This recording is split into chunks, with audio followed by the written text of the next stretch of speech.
Senator Naciime Ibraahim oo ka mid ah xubnaha golaha aqalka sare ee baarlamaanka Soomaaliya ayaa maanta deeq lacageed oo u badan shilin Soomaali waxa ay gaarsiisay qoysas danyar ah oo dhowaan soo gaaray qaybo ka mid ah degmada Daynile ee gobolka Banaadir maadaama markii hore ay ka soo barakaceen gobolka Shabeellada Hoose oo ay ka soo barakaciyeen colaado iyo sidoo kale abaaro ka jira deegaano ka tirsan gobolka Shabeellada Hoose. Senator Naciime Ibraahim markii ay gaartay qoysaskani halka ay ku nool yihiin waxay mid u siisay lacagta shilinka Soomaaliga oo ay ku talagashay qoysaskaasi. Senator Naciime Ibraahim oo la hadashay warbaahinta Daljir ayaa sheegtay markii aragtay dhibaatooyin kala duwan ee xilligan ay wajahayaan qoysaskaasi ay u garatay in deeqdan lacageed ay soo gaarsiiso waxayna ugu baaqday dowladda dhexe ee Soomaaliya hay'adaha samafalka iyo cid kasta oo wax u qaban karta qoysaskani in gurmad bini'aadanimo degdeg ah ay u fidiyaan. maanta waxaan soo booqday degmada Daynile dadkii barakacayaasha ee ku soo barakacay saddexda kaam meesha ku lahaa kaam kamid ah imaaday oo magaciisa la yiraahdo Yaqbar Weyne Tree xaqiiqatan dad dhibaataysan ayaa meeshan ugu imaanay waxayna u baahan yihiin qof walba oo bilaadan gurigiisa nolosha uu ku haystay barwaaqado kale u baahan yahay xaasas waaye awlaad waaye dad xanuunsan ku jiro waaye la ku jiro sababta meeshan keentana xaqiiqatan wax ka oo mala ku jiro dad xanuunsan ku jiro waxay u baahan yihiin barasho u baahan yihiin caafimaad u baahan yihiin waxay u baahan yihiin bacyaal oo ma aragtay roobka ka galaan u baahan yihiin musqulo fara badan u baahan yihiin hada musqulo yar ay haystaan ma haystaan agab ma aragtay caadi ma haystaan dadka qaarkiis xataa ma haystaan ma aragtay meel ay ku seexdaan marka waxaan rabaa inaan muxsiniinta ma aragtay ganacsatada ilaahay dadku wax siiyay ganacsatada qurba joogta dawladda federaalka dabcan gobolka Banaadir ay ku nool yihiin qaasadan degmada Daynile hay'adaha ee runtii dadka caawiyo ma aragtay Soomaalida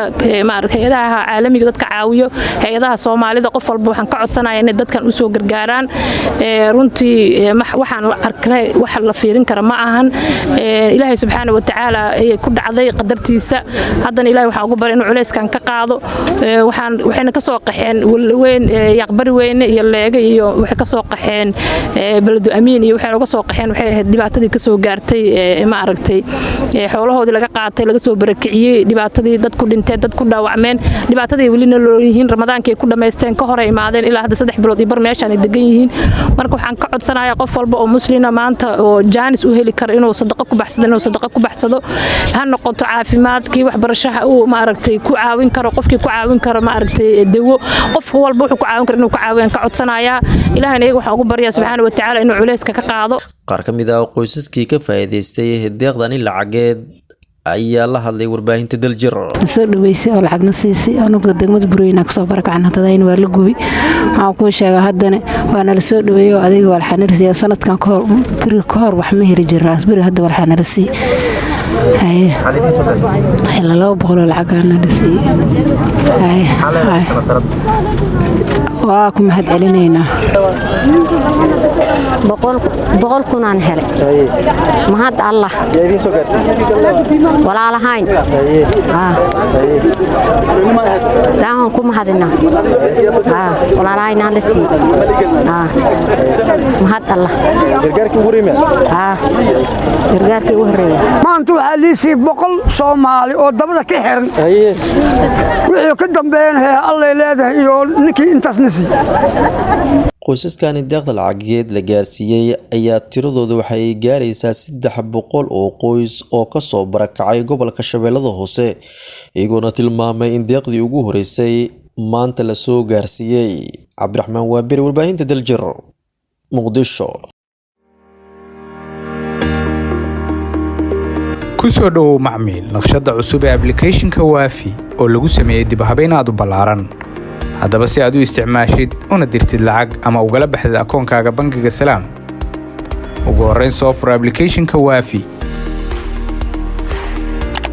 kadib si aad ula baxdid lacag kuugu jirta akoonkaaga bangiga dooro load from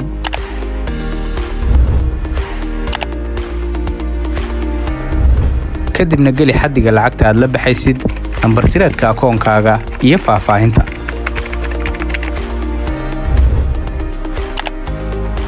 sidoo kalena haddii aad doonaysid inaad ku shubatid lacag akoonkaaga bangiga dooro withdraw kadibna geli lacagta aad dhiganaysid faahfaahinta iyo nambar sireedka akoonkaaga.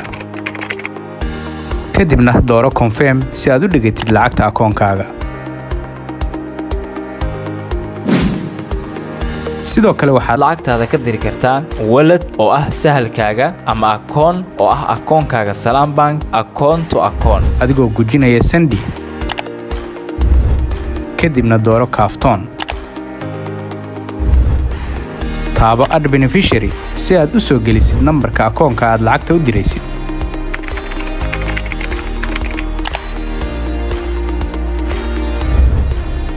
kadibna dooro magaca akoonka aad lacagta u diraysid. kadibna geli nambar sireedka akoonkaaga, lacagta aad diraysid iyo faahfaahinta.